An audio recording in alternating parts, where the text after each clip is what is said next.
Okay, I want to start off this part 6 by talking a little bit more about Animal Crossing, the things I left out of part 5. Now, this part 6 is based on like when game companies makes a sequel to a game and they remove some of the features that made the previous game so awesome. And I just felt like this had to be pointed out, starting with Animal Crossing here. Now, this first Animal Crossing came out and it was pretty darn awesome. I mean, it was the first of its kind, the first in the series. It's the first time anybody really played a game of its kind.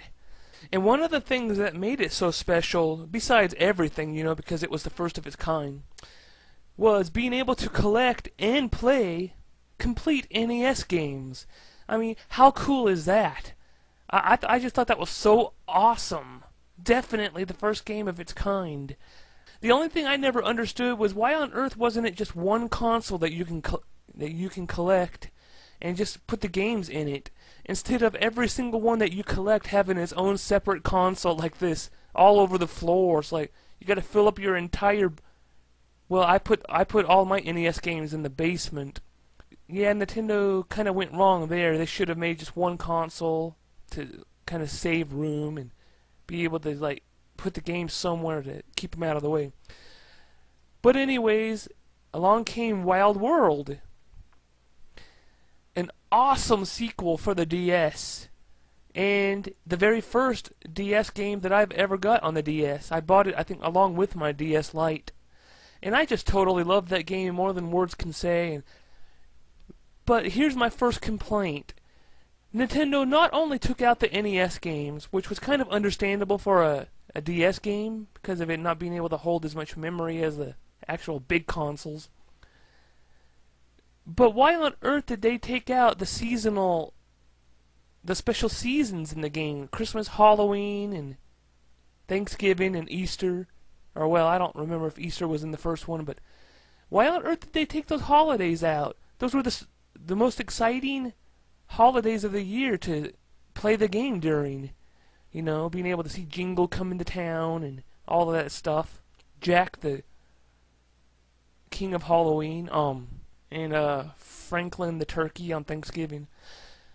But speeding that up, along comes Animal Crossing City Folk, which, once again, left out the NES games. No excuse, this is a console version, Nintendo. And, well, basically, that's the only complaint I want to say about it right now, because I already said a lot in Part 5. Why'd they leave the NES games out? The only thing I could think of is money reasons, once again. Nintendo wants to get richer than they already are. They're afraid that if they include the NES games in the console, that people won't fork over their money to pay for the games on the virtual console. Man, Nintendo, how much more of our money do you guys have to drain? Oh well, anyways, I'm moving away from Nintendo Land to WWE Land. Now, it goes without saying that with every different game, they make a sequel with enhanced features and stuff. I'm leaving out the NES versions. I'm just starting with this, with the Super NES. First, there was Super WrestleMania, which was really awesome. I remember having lots of fun in that, and laughing at the wrestlers when they did jump kicks when nobody's there and stuff. But then, after that, came Royal Rumble, which was drastically improved over Super WrestleMania. I mean, it had more wrestlers to choose from, I think. At least 2 more, I don't know. And just everything about it was awesome. And this was the first game that the Royal Rumble mode was ever featured in, I believe. That's why it was titled Royal Rumble. Then after that came my very favorite on the Super NES, WWF Raw. Totally awesome, which included my favorite wrestler, at least back then, Big Daddy Cool Diesel, before he started bleaching his hair blonde and looking like a mop head. But anyways, all of those games were awesome, and every one of them had features better than the last. I can't really think of any complaints about those games, except for some of the Mega Moves were kind of hard to pull off in Raw. But then along comes the worst out of all of the Super NES WWF games, WrestleMania the arcade game. I don't even like to remember this game. It was such a departure from the other three.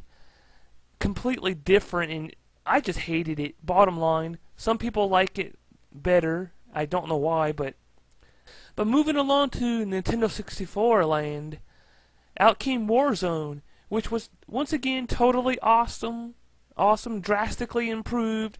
First time I ever heard the wrestlers speaking in a game, which it really cracked me up with some of the things that the wrestlers spoke.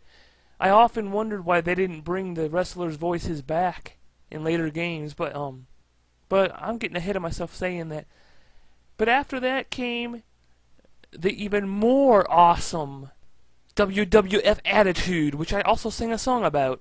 Oh gosh, I mean, I had so much fun in this game, and the created wrestler, I forgot to mention that Warzone introduced Create a Wrestler mode, which it became a standard in wrestling games. If a wrestling game doesn't have a Create a Wrestler mode, it's gonna suck and it's not worth purchasing.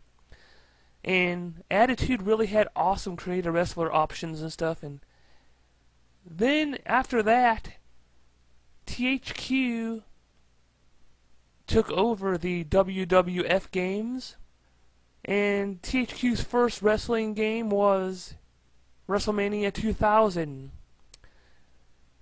It was, I gotta say, during these days I wasn't too happy. I was pretty let down by the drastic change. I hated the play control. I hated the marshmallowy looking wrestlers. I thought that they all looked totally retarded. I hated the Create a Wrestler mode and everything about it. But through time I actually began to love it,